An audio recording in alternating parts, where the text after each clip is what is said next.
Welcome everybody to the first episode on YouTube of Average Joe's Antics. If you're here, go ahead and smash that subscribe button. Give us a follow. Make sure you hit that bell so you can be notified for more when we post the next video. But in this video, I'm going to take you for a walk around of the car we're going to be working on, trying to get ready for this summer so we can go drag racing, baby. So it is a 1966 Chevy Impala with a big block in it. Do a walk around. I'll tell you more about it. Stay tuned. Here it is, my 1966 Chevy Impala with my big block. The big block is a 454 that's been bored 60 over. It has 23cc dome top pistons, Harlan Sharp roller rockers, and a big camshaft. I can't even remember the specs on it. I do know that it's meant for a heavy car. This is a heavy car. Our goals for this thing are to take it drag racing, drive it around town a little bit. Essentially one of them things that you can go stoplight to stoplight with and have a little fun, tear some stuff up, and a car that nobody would expect to move like it does. I will say this car has been restored at one point in its life. It was originally sandalwood tan, had beige interior. The person that restored it really did a job by picking black, because black interior goes with anything. And I'm not a big fan of the red, but I'll take it over the tan. So that being said, let's get you inside, show you the interior, and then we'll talk a little bit more about what we got to do in the upcoming videos.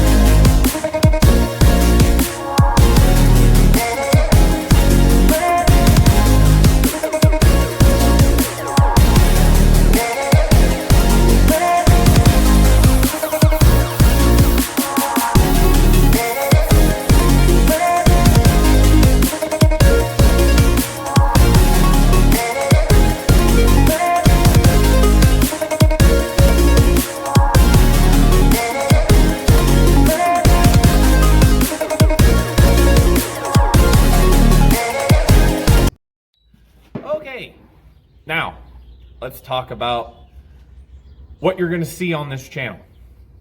And what you're going to see is we're going to go from the state that it's in, not running and driving, how we're going to get it to where it is running and driving, and what I want out of the car. So let's start with what we need to do first. In the next video, you're going to see me work on the fuel system and getting it all plumbed up and ran up to the carburetor. And then you're going to see me work on pulling the brake lines out that are in it, because they need to be taken out. We're gonna get a whole new kit of pre-made lines put in, so that way we can stop. That is number one. I don't want to hit anything in this car. I would rather keep it as straight as possible. So we're gonna pull all the brake lines, put a whole new brake line kit in it, and it is no longer power boost. I pulled the power boost system out of it because I'm not running any vacuum. Vacuum coming off that engine we'd lose power, and with how much vacuum that engine would actually be pulling, we'd be losing brakes and we wouldn't be able to stop to begin with. So the brake booster has been pulled off. We've gotten a manual brake master cylinder, put it directly to the firewall. You're gonna see me pull the brake lines off of the next video. We're going to build the arm that comes off the brake pedal and pushes the plunger in on the master cylinder so we can stop. It sends pressure to all four corners, gets the car to stop. So you'll see that in the next video. We're going to jack up the rear end of the car to find out what gears are in the rear end. I have no idea what gears are in the rear end of the car. When I got it from my grandpa, he told me that they were pretty tall. He said it had, because the car when he had it had a small block in it, and he said even with the small block it would stall up, kick sideways, and take off. And if he drove it out of town, he said he was running about 25 to 3,000 RPMs in high gear. It does have a turbo 400 in it. It is built, but in high gear, if you're running that, I mean, it's got a decent set of gears in the rear end. He said he believes it's probably got a set of 355s or 373s, which is okay for around here because we only run 1/8 mile at the strip, which is part of what I want to do to it. But let's get back to, anyway.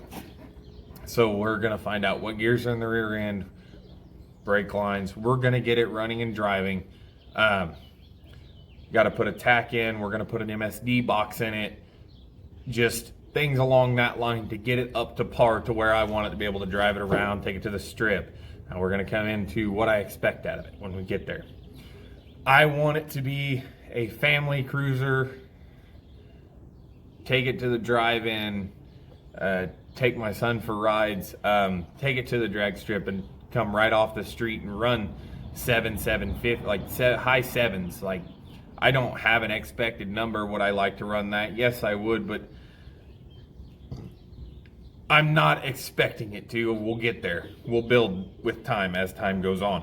But with that being said, I'm just gonna, when I put the drag pack on it, it'll have a set of the 14s that are on it up front, and we're gonna put a set of drag radials with 9-inch wide drag radials, 15x8 steel wheels on the back, and then for driving around, it'll probably have a set of 18-inch rims and tires on it for now. But with that being said, our goal is to get it to the sevens, have it running and driving, and just essentially be an all-around fun car.